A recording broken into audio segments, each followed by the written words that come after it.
Line 6 investigates, should the state of Oregon be using your tax dollars to teach teenagers how to look up porn or how to sext? All of this supposedly in the name of safe sex. Carla Castaño uncovers what's going on at a sex conference. First, a warning. What we're about to talk about and show you is for an adult audience. Kids across the state as young as 11 go to the Oregon Adolescent Sexuality Conference through their schools. They have to get a signed slip from their parents, but there's a good chance their parents have no clue what we found going on inside. So this is a website, and it's called Virtual Femme. This adult website is part of a lesson plan at a workshop intended to teach kids about safe sex. And this audio of the keynote speaker talking to the kids. You want to see my, and then there's a word, and it rhymes with hunt. So you would ask Emily to do one thing or another to was recorded on a cell phone by a person who attended the conference and shared it with me, disturbed by what they saw and heard at the 2-day field trip for students in high school and middle school. And I see penis, and that's all I see. There were also handouts like this one encouraging cyber and phone sex.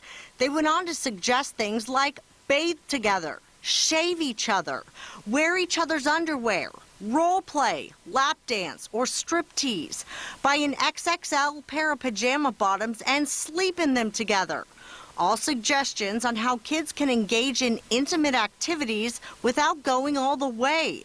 Also, another workshop on how to pleasure someone else over the internet. Teledominance basically refers to the control of sex toys, the use of sex toys over the internet, or the remote use of sex toys. The last conference was met with dozens of protesters outside, concerned about the adult subject matter students were being exposed to inside.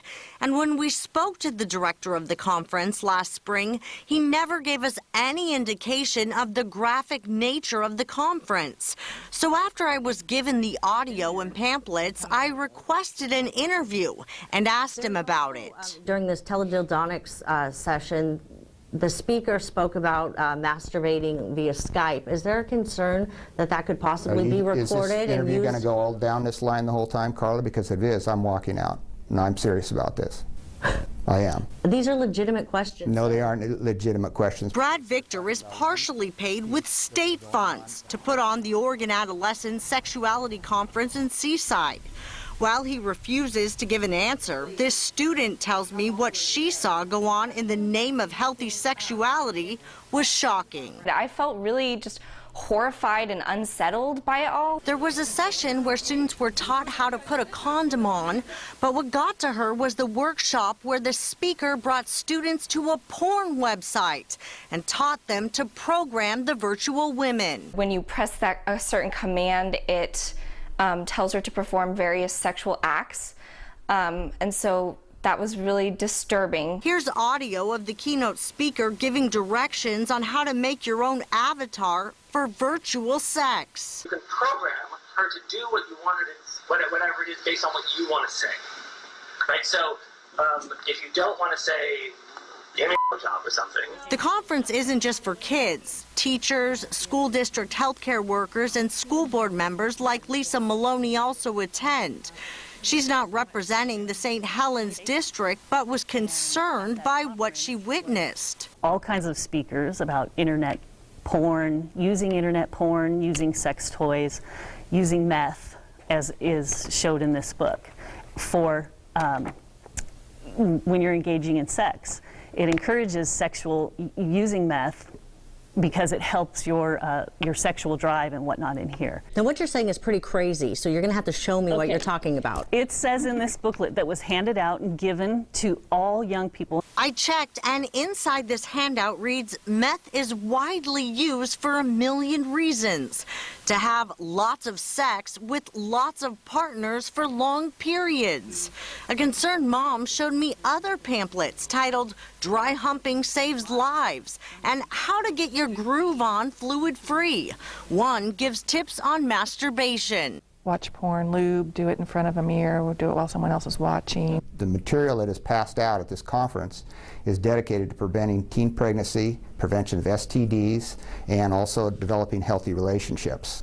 Well, it does talk about in some of the pamphlets encouraging things like looking up porn, having hidden hickeys, taking baths together, cyber sex, wearing each other's underwear, role play, strip teases. Do you think that prevents teen sex? I'm not going to address that question. That question's inappropriate. How is that inappropriate if it's in pamphlets that you hand out at your I'm not conference? going to address that question. I learned Brad Victor has 2 state agencies supporting him. The Oregon Health Authority helped sponsor the conference. I checked, they spent more than $1,000 of your tax money for the 2013 and 2014 conferences. I also found the Oregon Department of Education is on the steering committee. They paid him more than $800, plus he gets more than $4,000 from the federal government. But he's mostly paid by WISE, or Working to Institutionalize Sex Education. It's a private grant from a private foundation. I contacted 10 of the 16 school district superintendents listed as possibly having students at the conference. They all told me they were unaware this material was being taught. The Newburgh School District Superintendent was the only one willing to meet with us. This is garbage.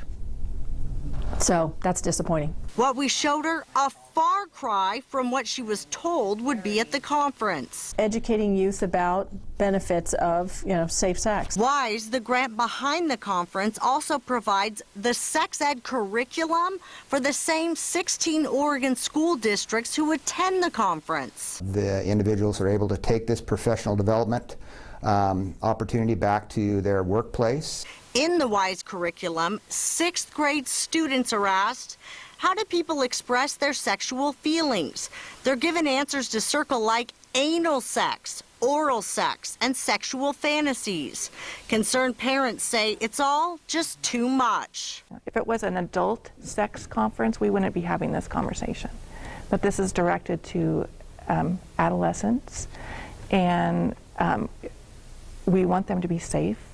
Most of the superintendents declined to be interviewed, but some did tell me after what we brought to their attention, their students will not be participating in the conference. To find out about your child's school district, go to our website at coin.com. Jeff and Ann? Carla, now the Oregon Adolescent Sexuality Conference is taking place in April this year in Seaside again, but 7 of the 16 school districts have declined to register this year. If you have a story we should investigate, call our tip line. There's the number, or send us an email to report it@coin.com.